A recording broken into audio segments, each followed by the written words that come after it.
یو ځل بیا ستاسو په درانه چوپاټ کې د وږمو بهیر خپرونه کې درته حاضر شوم. ځکه په یو ډول نه یو ډول دی ادبي برخې ته ورکوز شوی او لیکوال ورسره لیکي.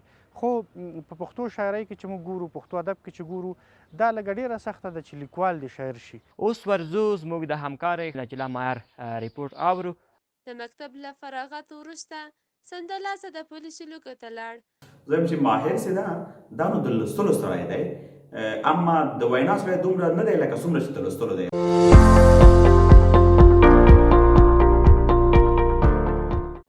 سلام د باران پلس ټولنیزې رسنۍ ډېرو درنو لیدونکو، وخت مو په خیر. هیله لرم چې تاسو ټول به راته رک روغ وئ. قدرمنو هېوادوالو، زه غلام رحمان احمدي یم. یو ځل بیا تاسو په درانه چوپاټ کې د وږمو بهیر خپرونه کې درته حاضر شوم. هیله لرم چې تاسو به دغه خپرونه راسره تر پای شبو وګورئ. دغه خپرونه تاسو ته معلومه ده په دې خپرونه کې د افغانستان یا د هېواد نامتو شخصیتونه درپېژنو، هغه شخصیتونه چې په وقت سره کادرونه وي. په دې خپرونه کې د هغه پر ژوند باندې غږیږو. په نننۍ خپرونه کې د ښاغلي ماهر احسانزي پر ژوند باندې غږېدلي یو. هغه څوک دی، څه لاسته راوړنې لري، څه یې کړي دي، هغه ټول راسره نننۍ خپرونه کې کتلی شئ. اوس ورځو زموږ د همکارې نجله مایر ریپورټ اورو. له هغې وروسته راسره پاتې شئ، خپرونه جریان لري. دا د تمام علم په ژبو کې خوږې غزلې. ماهر احسانزی څوک دی؟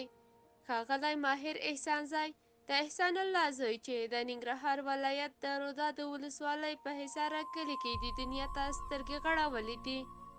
قدرمن احسانزي لومړنۍ زده کړې د سیمه ییزې حصاره کمزینې عالي لیسه کې پیل کړې او ورپسې د کورنۍ په ګډون کامې ولسوالۍ ته کډوال شو او هلته یې له درېیم ټولګي وروسته ښوونځي ته دوام ورکړ او په 1489 هجري شمسي کال کې د محمد موسی شفیق لیسې څخه فارغ شو. د مکتب له فراغت وروسته سمدلاسه د پولیسو لوګو ته لاړ او تر 1492 هجري شمسي کال پورې د پولیسو په لیکو کې یې دنده ترسره کوله. هماغه وخت یې د کانکور ازموینه ورکړه او د لغمان پوهنتون د ادبیات او بشري علومو پوهنځي د ژورنالیزم څانګې ته بریالی شو چې خوشبختانه په 1496 هجري شمسي کال کې له یاد پوهنتون څخه په کادر درجه کې فارغ شو. احسانزي د نوښتونو لړۍ د محصلۍ په دوره کې پیل کړه. هغه دا چې ښاغلي احسانزي د محصلۍ دوره کې خپل لومړنی کتاب د انځوریزې خبریالۍ بنسټونه تر نوم لاندې چاپ کړ. د پوهنتون تر فراغت را دېخوا ننګرهار ولایت کې له یو راډیو سره مقرر شو او هممهاله د سباوون ستوري انسټیټیوټ د ژورنالیزم برخې استاد هم و. بالاخره د خپلې توانایي او لیاقت پر اساس د شمشاد نړیوال راډیو ټلویزیون سره د راډیو برخې ویاند په حیث مقرر شو او هممهاله د کابل ژورنالیزم انسټیټیوټ استاد هم و او همداراز د یو خصوصي د لوړو زده کړو مؤسسې سره د پښتو ادبیاتو استاد هم و. د دندو په لړۍ کې تر شاوخوا یو نیم کال پورې د ننګرهار د باختر دولتي آژانس عمومي مدیر او ورپسې د اطلاعاتو امیر هم تیر شوی. قدرمن احسانزی له تیرو 10 کلونو را په دې خوا شعر لیکي چې د رود سندرې تر نوم لاندې شعري ټولګۍ هم برابره ده او له تیرو 6 کلونو را په دې خوا لیکوالۍ ته هم مخه کړې چې په لیکوالۍ کې بېلابېلې برخې شاملې دي. مسلکي خبرلیکنه د ژورنالیزم اړوند کتاب دی چې چمتو دی. شمېرلې کرښې ژبپوهنیز بحثونه دي. هوس ناول، واک لنډې کیسې، زرلارې مقالې دي چې کره کتنه، ټولنپوهنه او نور مسایل پکې دي او ادبي ټوټې او ژباړې یې هم شته.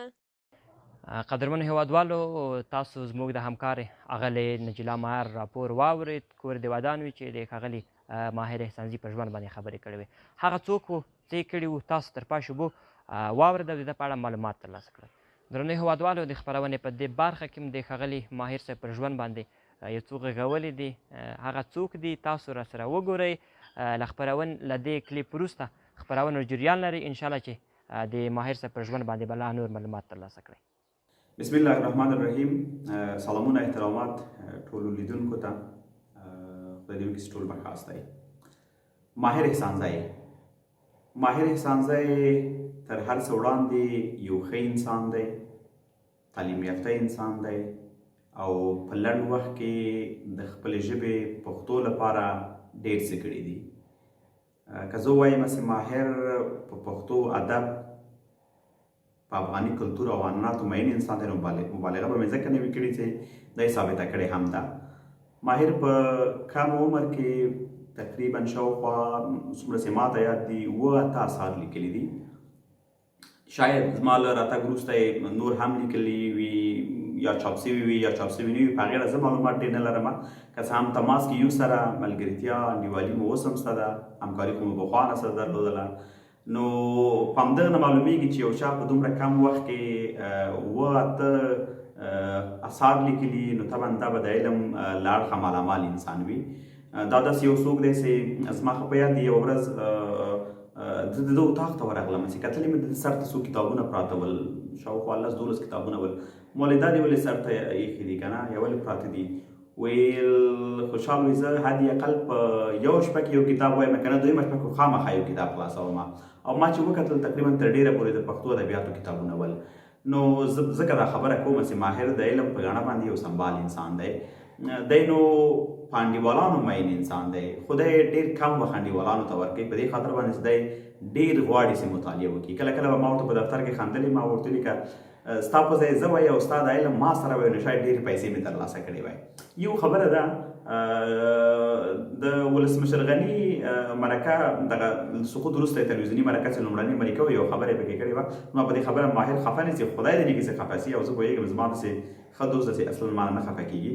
هغه وویلې ویل چې ولسمشر کرزی یاد کړه چې ولسمشر کرزی چې دا د وینا سړی دی، د لوستلو سړی نه دی. زه دا خبره برعکس کوم، زه وایم چې ماهر چې ده دا نو د لوستلو سړی دی، اما د وینا سړی دومره نه دی لکه څومره چې د لوستلو دی. خو که په دونه دا چې په لوستلو کې په هغه علم کې هغه څه چې ده په مغز کې دي که هغه ده په واقعي ډول بیانولی سو، نو دا به داسې یو انسان شي شاید د ګوتو په شمار به موږ داسې یو څوک پیدا کولی سو. یو بله خبره هم زه په زغرده کوم، ماهر قسم له ژورنالیزمه فارغ دی، ژورنالیزم یې 4 کلن لوستی دی.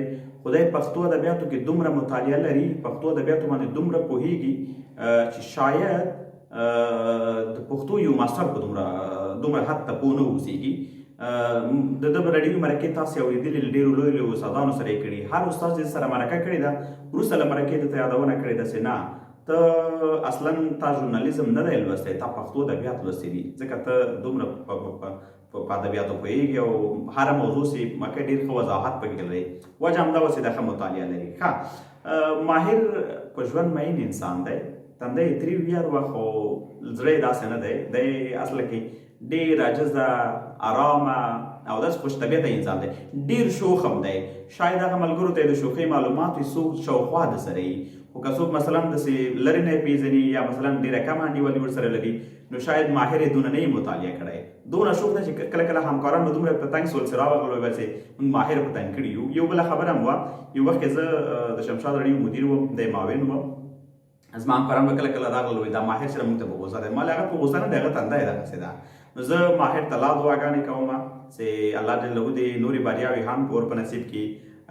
لومړی د ده کورنۍ، بیا روداتو ولسوالۍ، بیا ننګرهار، بیا شرقي زون، بیا ټول افغانستان، بیا موږ ټول تاسې خوشبخته یو چې ماهر غوندې یو لوستی ځوان په خپل څنګ کې لرو.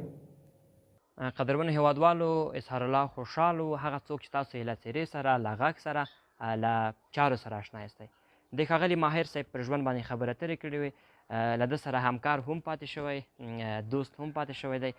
د ده په اړه یې ځینې خبرې اترې وکړلې، تاسو واورېدل. انشاءالله چې د ده په اړه مو بشپړ معلومات ترلاسه کړي وي. د خپرونې په دې برخه کې ورګرځو، د ښاغلي ماهر احسانزي په اړه لنډ ویډیوي کلیپ اماده کړی، لنډې پوښتنې ورنه کړې دي، خو جالبې پوښتنې مو ورنه کړې دي.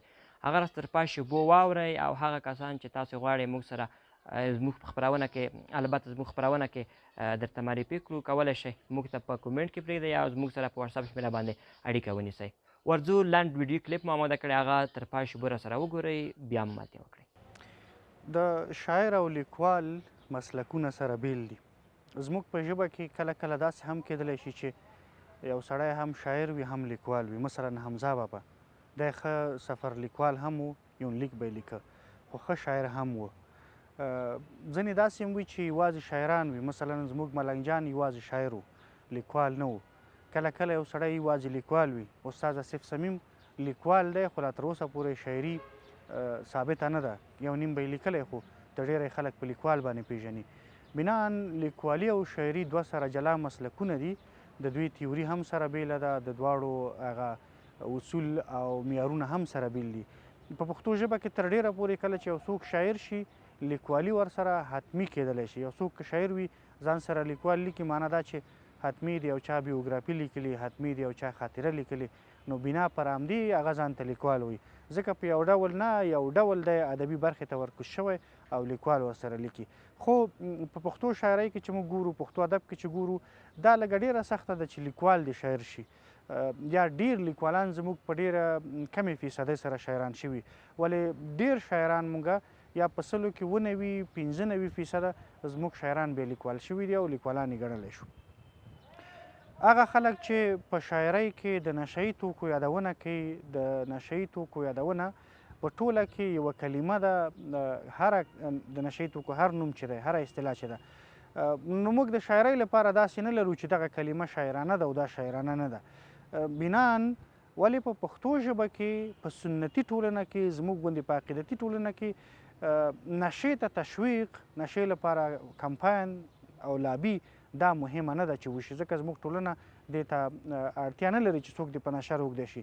زموږ ټولنه دې ته اړتیا لري چې خلک نه نشې راوګرځېږي، خلک ښو ته مخه کړي، او دا ټولنه چې له شعر نه هم دغسې د پندونو او د نصیحتونو تمه لري، نو بنان په کار دا ده چې البته نشه یاده شي، خو عواقب بد عواقب یاد شي، بد ورځې یاد شي، بد حالت یاد شي، نه دا چې خلک ورته کمپاین وکړي او د دې لپاره چې لا پرې خلک اخته شي په دې ډول باندې یادول، دا زموږ د ټولنې له معیار سره برابر نه دي. له تاسو درنو هیوادوالو یو جهان مننه چې تر دې مهاله مو راسره ملتیا کړې او د وږمو بهیر خپرونه مو تر دې مهاله پورې راسره وکتله. تر بیا چې زه غلام رحمان احمدي ستاسو په درانه چوپړ کې حاضرېږم، تر هغه وخته مو په پاک رب سپارم. الله مو مل شه، ښې چارې.